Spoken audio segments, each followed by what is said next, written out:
Latin America থেকে বিশ্বকাপ জয়ী coach আসছে বাংলাদেশে।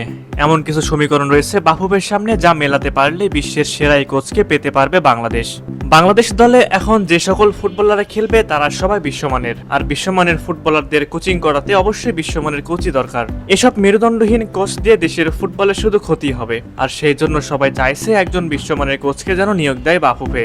বাংলাদেশের ফুটবল উন্নতির দিকে অগ্রসর হচ্ছে, এটা অস্বীকার করার কোনো সুযোগ নেই। আর এই উন্নতির অন্যতম প্রধান কারণ হলো হামজা, সমিত, কিউবা মিচেলদের জাতীয় দলে নিয়ে আসা। তবে শুধু ভালো ফুটবলার দিয়ে দেশের ফুটবলের উন্নতি সাধন করা সম্ভব নয়। ভালো ফুটবলারের পাশাপাশি দরকার একজন ভালো মানের কোচও, যেই কোচ দলের মধ্যে একটি মিলবন্ধন তৈরি করবে। যে মিলবন্ধনই হবে বাংলাদেশের ভালো করার অন্যতম একটি আত্মবিশ্বাস।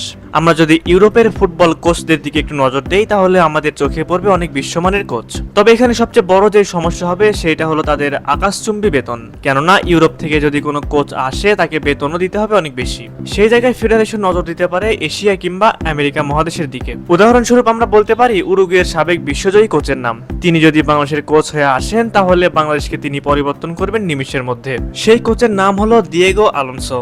দিয়েগো বর্তমানে কোনো দলের সাথে চুক্তিবদ্ধ নেই। সে যে মানের কোচ সে তুলনায় তার বেতনও অনেক কম। 2022 সালের বিশ্বকাপে উরুগুয়ে ন্যাশনাল টিমে কাভানি আর সুয়ারেজদের দলের হেড কোচ ছিলেন তিনি। তার ক্যারিয়ারে তিনি অনেক বড় বড় দলের কোচিং করিয়েছেন। তাকে যদি একটা দীর্ঘমেয়াদী ভিশন দেখানো যেত বাংলাদেশের ফুটবলের উন্নয়ন নিয়ে, তাহলে তাদেরকে রাজি করানো খুব সহজ হয়ে যেত।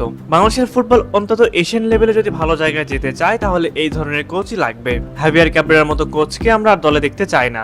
আমরা চাই একজন দিয়েগো আলোনসোকে, যেন আমাদের হামজা, সমিত, কিউবাদের তিনি কোচ হন। সুপ্রিয় দর্শক, আপনাদের কাছে কি মনে হয় ক্যাব্রেরাকে বাদ দিয়ে বাফুফে কি পারবে দিয়েগো আলোনসোর মতো কোচকে নিয়োগ দিতে? অবশ্যই আপনারা আপনাদের মূল্যবান মতামতটি আমাদের কমেন্ট করে জানাতে ভুলবেন না।